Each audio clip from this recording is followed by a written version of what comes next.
casa es un hogar de oración. Somos CENTI, Centro Internacional de Teoterapia Integral. Hola, les envío un gran abrazo. Me alegra poder estar con ustedes de nuevo. Que el Espíritu Santo nos permita tener nuestros sentidos espirituales ejercitados y su palabra cumpla ese propósito en cada vida. Veremos cómo los israelitas siguen su camino por el desierto. Ya no tenían que preocuparse por la comida, ya que cada día les llegaba el pan del cielo. Sin embargo, lo que comenzó a escasear de nuevo era el agua. Y en este recorrido del libro de Éxodo, el capítulo 17, vamos a leer el versículo 1. Toda la congregación de los hijos de Israel partió del desierto de Sin por sus jornadas, conforme al mandamiento de Jehová, y acamparon en Refidín, y no había agua para que el pueblo bebiese. Uno pensaría que los israelitas ya habían superado esta prueba en Mara, ¿se acuerdan? Y ya sabrían qué hacer dada su experiencia en este lugar. Pero volvieron a quejarse con Moisés. Y leemos el versículo 2, y altercó el pueblo con Moisés, y dijeron, danos agua para que bebamos. Y Moisés les dijo, ¿por qué altercáis conmigo? ¿Por qué tentáis a Jehová? En esta ocasión no solo fue una queja, la Biblia lo describe como un altercado. En hebreo se usa la palabra rib, que también puede traducirse como forcejeo, como lucha, como enfrentamiento, como una disputa o una riña. Los hijos de Israel se quejaban todo el tiempo. Tan pronto faltaba algo, ya empezaban a quejarse. Dios bondadosamente suplía sus necesidades y al presentarse algo nuevo, empezaban a llorar, a quejarse y a culpar a otros. De nuevo vemos cómo la queja y la falta de gratitud distorsionan la forma de ver las cosas, produciendo negativismo, desesperanza y duda. Esto lo vemos reflejado en el versículo 3. Así que el pueblo tuvo allí sed y murmuró contra Moisés y dijo, ¿por qué nos hiciste subir de Egipto para matarnos de sed a nosotros, a nuestros hijos y a nuestros ganados? Los ánimos estaban pues caldeados al punto que Moisés temió por su vida. Entonces clamó Moisés a Jehová diciendo, ¿qué haré con este pueblo? De aquí a un poco me apedrearán. Eso está en el versículo 4. Moisés no solo estaba preocupado por lo que el pueblo podía hacerle a él, sino también de la reacción de Dios. Por eso él les dice, ¿por qué tentaban a Dios? Recuerden que estas cosas acontecieron como ejemplo y están escritas para amonestarnos a nosotros. Esto es lo que nos dice el apóstol Pablo en su primera carta a los Corintios, el capítulo 10, el versículo 11. Todos hacemos bien si leemos, si atendemos estas lecciones para nuestras vidas. Estas lecciones nos son dadas en forma de ejemplos y su significado es muy claro. ¿Y cuál era la causa de la pelea contra Moisés y en el fondo contra Dios? Bueno, la razón era porque la nube se había detenido en Refidín, un lugar árido y desértico, y la provisión de agua que llevaban ya estaba escaseando. La preocupación de los israelitas era comprensible, pero lo que no es justificable era su actitud. ¿Por qué reclamaron en lugar de pedir con humildad y fe? Habiendo sido testigos de los milagros que Dios hizo en Egipto, en el Mar Rojo, en Mara y aún en el desierto con el maná, ¿cómo podían dudar todavía de Dios? Dios estaba probando los corazones de los israelitas y salió a luz la falta de fe y de gratitud del pueblo. Moisés está desconcertado a causa de las murmuraciones de Israel y al menos él reaccionó correctamente ante el problema. La Biblia dice que Moisés buscó a Dios, quien le dio la solución. Leamos los versículos del 5 al 6. Y Jehová dijo a Moisés: pasa delante del pueblo y toma contigo de los ancianos de Israel, y toma también en tu mano tu vara con que golpeaste el río, y ve. He aquí que yo estaré delante de ti allí sobre la peña en Horeb, y golpearás la peña, y saldrán de ella aguas, y beberá el pueblo. Y Moisés lo hizo así en presencia de los ancianos de Israel. La respuesta a las pruebas siempre la encontramos de rodillas y no con la mano empuñada. Cuando Dios le mostró a Moisés lo que debía hacer para obtener agua para el pueblo, fíjense ahora en la provisión de Dios para Israel. Está ahí la misma vara que le fue dada a Moisés cuando regresó a Egipto. Debía ser el poder de Dios y el símbolo de autoridad. Ahora leamos los versículos 6 y 7 de Éxodo 17.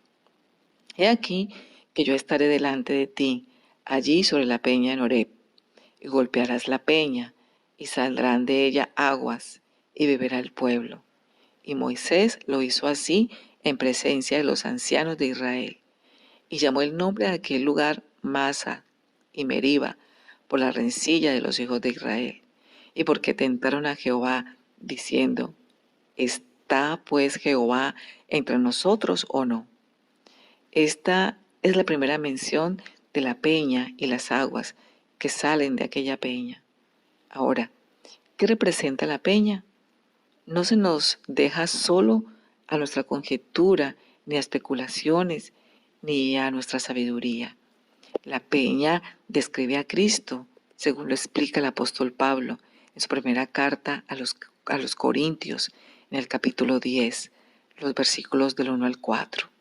Porque no quiero, hermanos, que ignoréis que nuestros padres todos estuvieron bajo la nube, y todos pasaron el mar, y todos en Moisés fueron bautizados en la nube y en el mar, y todos comieron el mismo alimento espiritual, y todos bebieron la misma bebida espiritual, porque bebían de la roca espiritual que los seguía, y la roca era Cristo. El pan que Israel comía era el maná, el cual era un cuadro de Cristo, el pan de vida. Cristo también es el agua de vida, y la roca describe a Cristo. Los israelitas debieron edificar su fundamento sobre esta roca, que es sólida, pero dudaron de Dios y estaban edificando su fundamento sobre lo que se desvaneciera.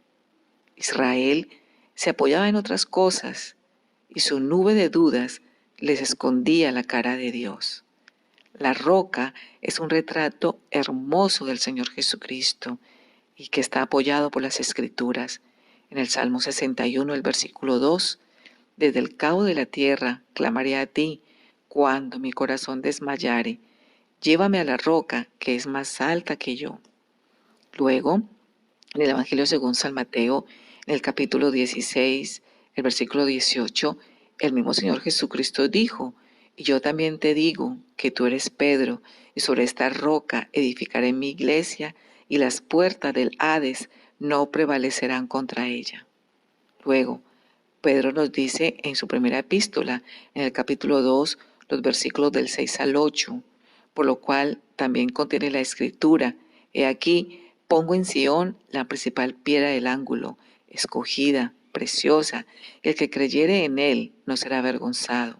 Para vosotros, pues, los que creéis, él es precioso, pero para los que no creen, la piedra que los edificadores desecharon ha venido a ser la cabeza del ángulo, y piedra de tropiezo, y roca que hace caer, porque tropiezan en la palabra, siendo desobedientes, a lo cual fueron también destinados. Finalmente, el apóstol Pablo nos da este consejo en la primera carta a los Corintios, el capítulo 3, el versículo 11, porque nadie puede poner otro fundamento que el que está puesto, el cual es Jesucristo. Él es el fundamento, es en Él sobre quien descansamos y sobre el cual la iglesia está edificada como la roca. Sin embargo, Él es el último a quien acudimos para beber agua. Cristo es la roca. Hay grandes lecciones para ser aprendidas de la roca, para el mejoramiento de la vida cristiana. Pero ningún esfuerzo humano es capaz de conseguir agua de esta roca. Fue solamente cuando la roca fue golpeada, cuando salió el agua que da vida. Jesús fue crucificado y solo el creer que Él murió en su lugar y que llevó sus pecados en aquella cruz, le salvará a usted. La roca golpeada es así, un cuadro de la muerte de Jesucristo. Jesucristo fue crucificado hace más de 2000 años. Y cuando Él dijo en la cruz, consumado es, fue consumado de verdad. Cristo no debe ser crucificado de nuevo. Dios está satisfecho con lo que Jesús ya hizo por usted. La pregunta es, ¿está usted satisfecho con la obra que Cristo hizo por usted en la cruz? Él murió para salvarlo. Todo lo que Dios exige es que usted crea en su Hijo Jesucristo. Desde la peña, Cristo Jesús mana las bendiciones espirituales hoy en día. Las aguas de bendición manan a borbotones para aliviar los labios abrasados de sed. El apóstol Pablo nos dice en Efesios capítulo 1, versículo 3, bendito sea el Dios y Padre de nuestro Señor Jesucristo, que nos bendijo con toda bendición espiritual en los lugares celestiales en Cristo. La peña fue golpeada una sola vez y de ella mana una abundancia de agua. La fuente está llena hasta el borde. El río está lleno de margen a margen. El mundo entero no es capaz de contener esta agua.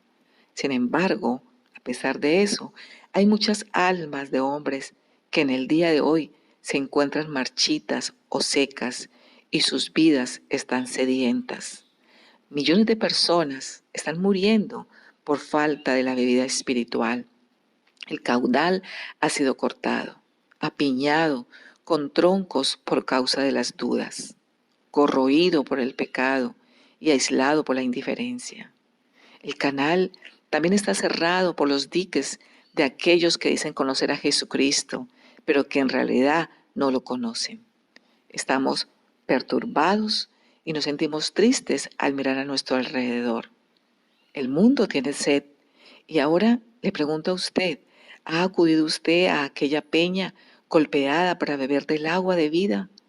Dios dice que si se bebe de aquella agua, usted no tendrá sed jamás. Si no lo ha hecho, le invito a que lo haga en este momento. Esta es su oportunidad. Acuda a la roca y beba en la abundancia del agua viva para que pueda obtener hoy mismo, en forma gratuita, la vida eterna. Continuando con los versículos 8 al 10, vamos ahora a considerar el aspecto de la contienda con Amalek. Durante su marcha por el desierto, los israelitas tropezaron con los amalecitas, quienes representan nuestra naturaleza carnal en la Escritura. Esta próxima experiencia es todavía otra lección que haremos bien en aprender. Mientras que Moisés y los líderes iban al monte Horeb a sacar el agua de la roca, el resto del pueblo se quedó en Refidín esperando noticias. Finalmente, cuando llegaron a darle las buenas nuevas de la fuente de agua en la roca de Horeb, todos se dispusieron a ir. Fue en ese momento en que recibieron un ataque sorpresivo. Dice el versículo 8, y vino Amalek y peleó con Israel en Refidín. ¿Quién era Amalek? ¿Y por qué los atacó en Refidín? Recordemos que ese era un lugar desértico, sin agua. Nadie vivía por allí y por eso el ataque tomó por sorpresa a los israelitas. Antes de entrar a los detalles de esta batalla, vamos a mirar quién era Amalek. Amalek era el nombre de un descendiente de Esaú, que ustedes pueden ver en Génesis 36, el versículo 12. Era el hijo ilegítimo de Elías, hijo de Esaú, que tuvo con una concubina y no con su esposa. Amalek no fue aceptado entre sus hermanos, por lo que vivió alejado de sus familiares. En el desierto, Amalek formó su propio pueblo, los amalecitas. Estos fueron los que atacaron a Israel en Refidim. ¿Y por qué atacaron a los israelitas? Los amalecitas no tenían razón para atacar a Israel, ya que no estaban pasando por su territorio en el Negev. A diferencia de las demás naciones de la región que temieron al oír los milagros que Dios hizo en favor de Israel, los amalecitas no tenían temor del Dios de Israel. Como su antepasado Esaú, quien menospreció su herencia espiritual, allí lo pueden leer en Génesis 25. Los amalecitas tenían la vista puesta en las cosas terrenales y no en las eternas. En Deuteronomio, Moisés señala que Amalek atacó a Israel por la retaguardia, es decir, a los más débiles. Cuando el pueblo se enteró del agua en Horeb, todos salieron corriendo en esa dirección, en esa carrera. Los más débiles quedaron atrás, y fue a ellos a quienes atacaron los amalecitas. Leamos Deuteronomio capítulo 25, los versículos del 17 al 18. Acuérdate de lo que te hizo Amalek en el camino, cuando saliste de Egipto, que te salió al camino y te desbarató la retaguardia de todos los débiles que iban detrás de ti, cuando tú estabas cansado y fatigado y no temió a Dios. Cuando la noticia del ataque llegó a oído de Moisés, él se dispuso a defender al pueblo. Pero Moisés no usó tácticas militares, sino que Moisés buscó la estrategia en Dios, y esto fue lo que el Señor instruyó. Y dijo Moisés a Josué: escógenos varones y sal a pelear contra Amalek. Mañana yo estaré sobre la cumbre del collado, y la vara de Dios en mi mano. E hizo Josué como le dijo Moisés, peleando contra Amalek.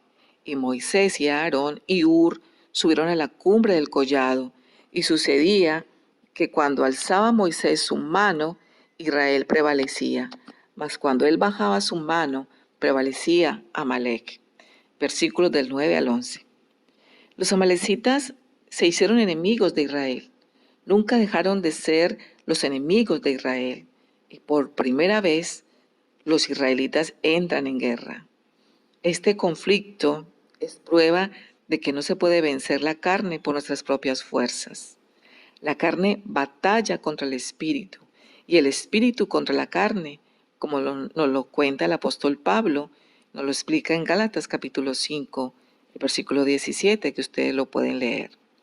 Este es el cuadro que tenemos en el desierto, al guerrear Israel y Amalek, el uno contra el otro.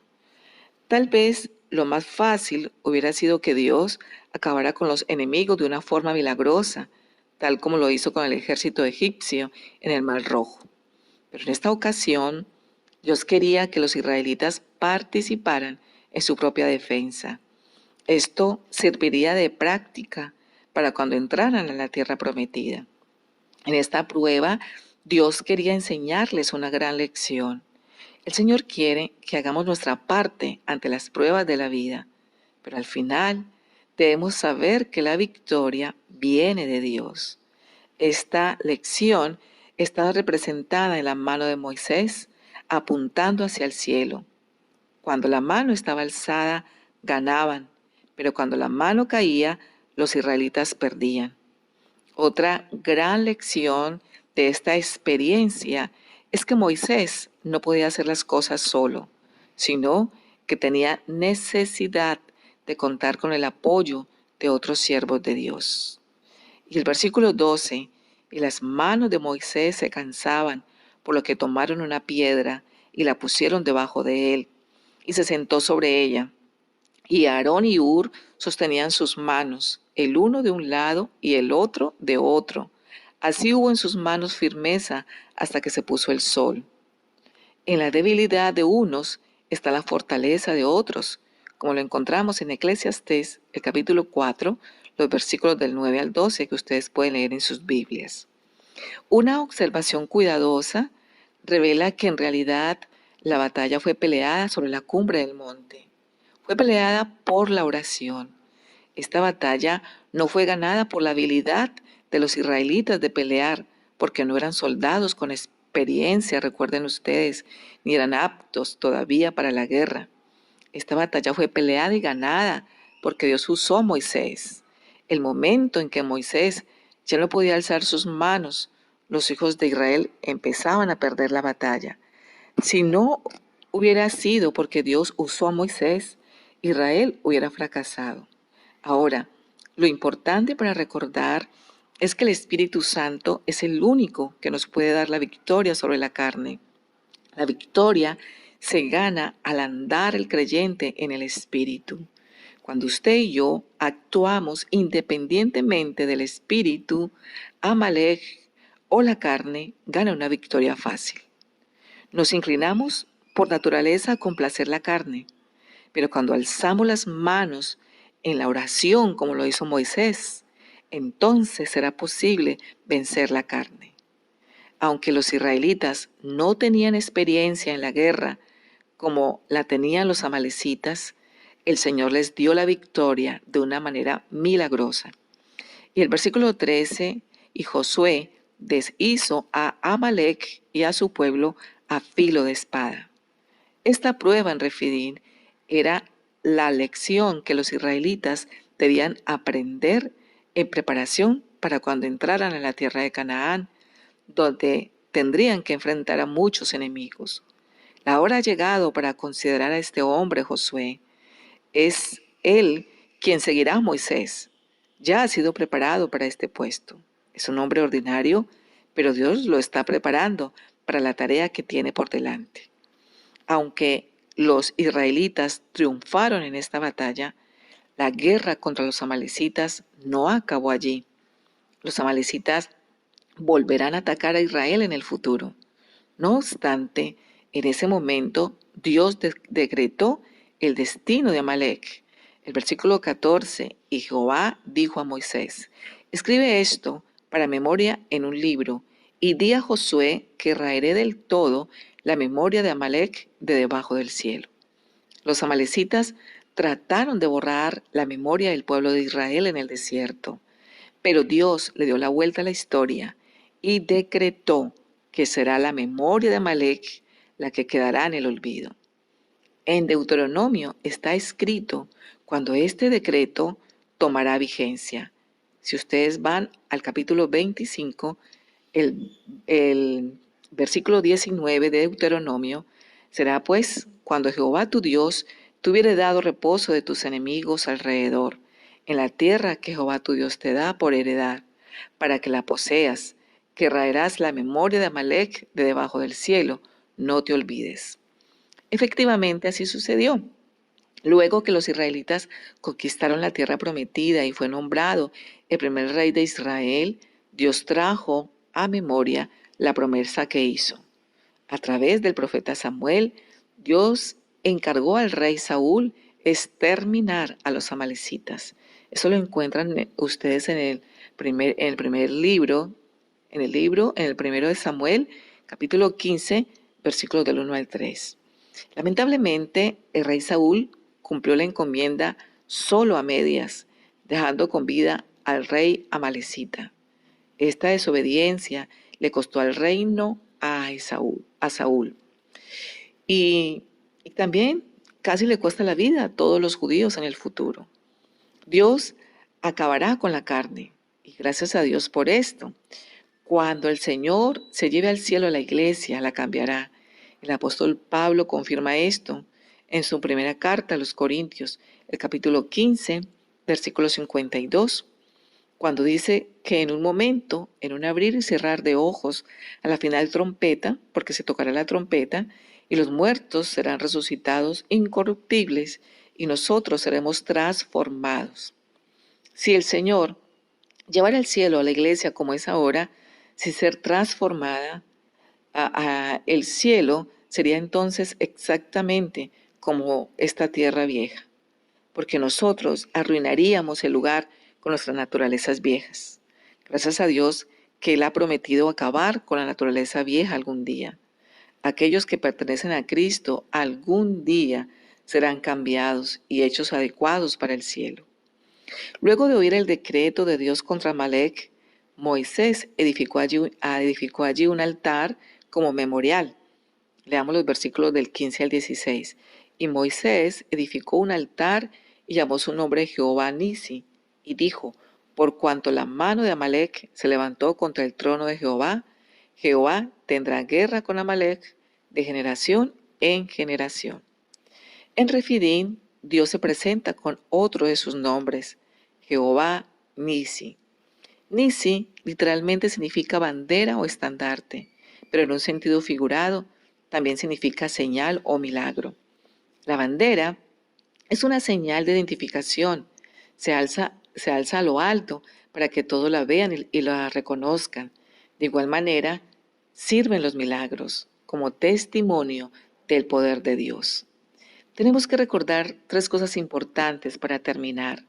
En primer lugar, Dios acabará con Amalec. En otras palabras, Dios terminará con la naturaleza vieja. En segundo lugar, el Señor nunca va a tener amistad con la naturaleza vieja. Tendrá guerra con Amalec de generación en generación. En tercer lugar, este conflicto constante continuará mientras vivamos en estos cuerpos en esta vida. La carne y el espíritu siempre pelearán la una contra la otra. Solo el Espíritu Santo de Dios nos puede dar la victoria total.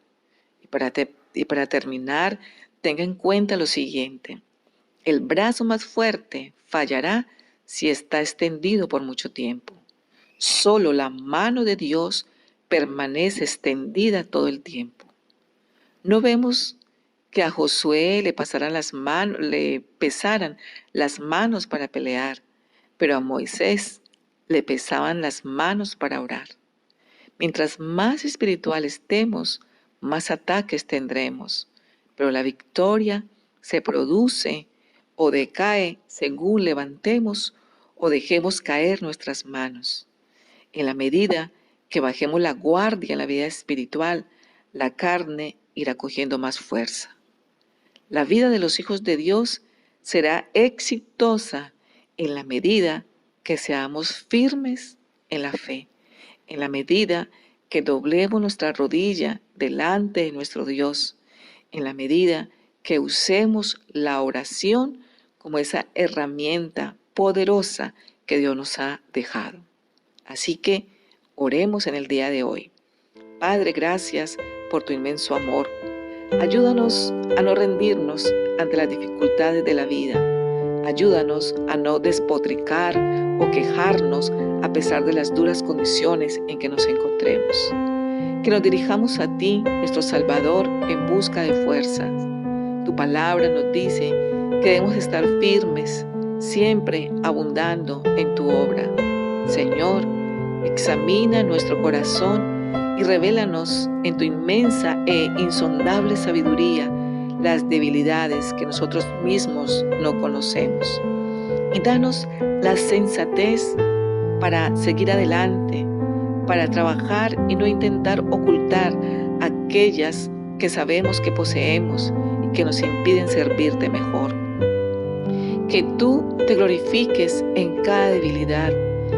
Tu gracia, Padre, es todo lo que necesitamos para sortear esas circunstancias apremiantes que debemos atravesar.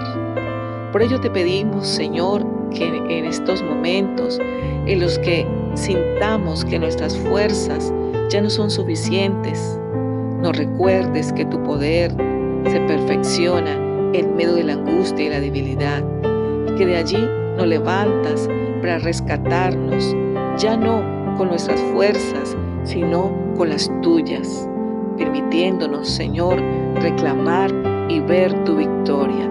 En Cristo Jesús. Amén. Somos Senti.